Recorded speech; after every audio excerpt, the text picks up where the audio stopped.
जिला स्तरीय जातीय प्रेस दिवस महा आडंबर सहकारे पालित मयूरभंज जिलापाल सद्भावना सभागृह जिला स्तरीय जातीय प्रेस दिवस महासमारोह पालित हो उक्त दिवस में जिला परिषद अध्यक्षा श्रीमती भारती हांसदा मुख्य अतिथि एवं अतिरिक्त जिलापाल श्री दौलत चंद्रकर सम्मानित अतिथि भाव जोगदी उपस्थित समस्त गणमाध्यम प्रतिनिधि को संबर्धित करने कहिथिले जे गणमाध्यम हेउछि समाजर दर्पण समाज रे घटुवा प्रत्येक नीति अनीति उन्नति अवनति एवं विभिन्न विषय उपरे देखा जाउथुबा मत और भिन्न मत को लोकलोचन को आनिबा हेउछि गणमाध्यमर दायित्व। एही दायित्व को जेउ गणमाध्यम सठिक भावे तुलाई समाजर विकास सहित एक सकारात्मक परिवेश सृष्टि करिबारे सहायक होंती सेमाने हेउछंती वास्तव में गणतंत्रर जाग्रत प्रहरी। जिला सूचना और लोकसंपर्क अधिकारी श्री अविनाश पाणी उक्त कार्यक्रम को परिचालना करथिबा बेले उपखंड सूचना और लोकसंपर्क अधिकारी श्री विकास रंजन महांती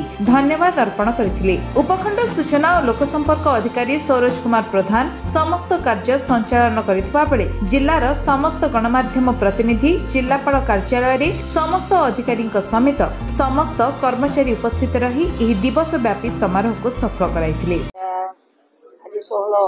नवेम्बर जोटा कि हमरो नेशनल प्रेस डे से मोर सांबादिक बंधु मानू बहुत बहुत हार्दिक अभिनंदन एवं शुभेच्छा जनईबी। प्रति वर्ष भली आज आम जिला प्रशासन तरफ आज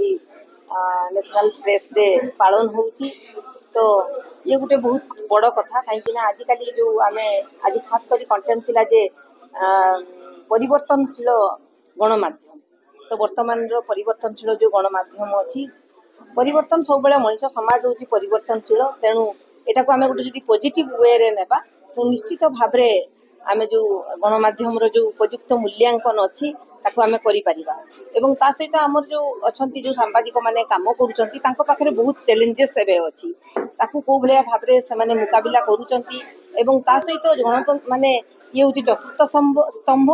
जोटा खास करी कि सरकार को आईना देखैबा काम एवं लोकंकर कथा नहीं कि जेहेतु गणमाध्यम गण माने जनतांकर कथा नहीं कि लोकंक पाखरे पहुंचेबा सरकारंकर पाखरे पहुंचेबा ये होची सबुठु गोटे बड़ माध्यम आमर इलेक्ट्रोनिक्स प्रिंट मीडिया कहंतु। तेणु बहुत धन्यवाद देवी जो भलिया भाबरे आमर इलेक्ट्रोनिक्स प्रिंट मीडिया काम करूचंती आम राज्य रे कहंतु आम जिल्ला रे कहंतु एवं निज जीवन को बाजी लगे कि मध्य से माने काम करूचंती। तेणु तांकर कोठी ना कोठी मु भाबुची जे तांको पई गोटे प्रोटेक्शन रो आवश्यकता अछि तांको जीवन प्रति जेहेतु विपद रहउची। तेणु आगामी दिन रे आशा करिबा जे जो आमर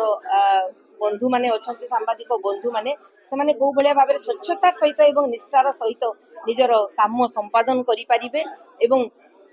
माने गणमाध्यम हिसाब रे तांकर जदि प्रकृत कथा कहबा दक्षता सहित जो से माने काम करूचंती तांको आउ टिके को भलिया भाबरे इम्प्रोवाइज करी एवं निष्ठार सहित जदि काम करि पारले त निश्चित भाबरे जो आमे आज पालन करूचु जो जातीय गणमाध्यम दिवस सफल हेइ पारि। बहुत धन्यवाद समस्त। मयूरभंज जिल्ला स्वतंत्र प्रतिनिधि मनोज कुमार बेरा वीडियो जर्नलिस्ट आदर्श माझी रिपोर्ट विश्व विजय न्यूज ओडिशा।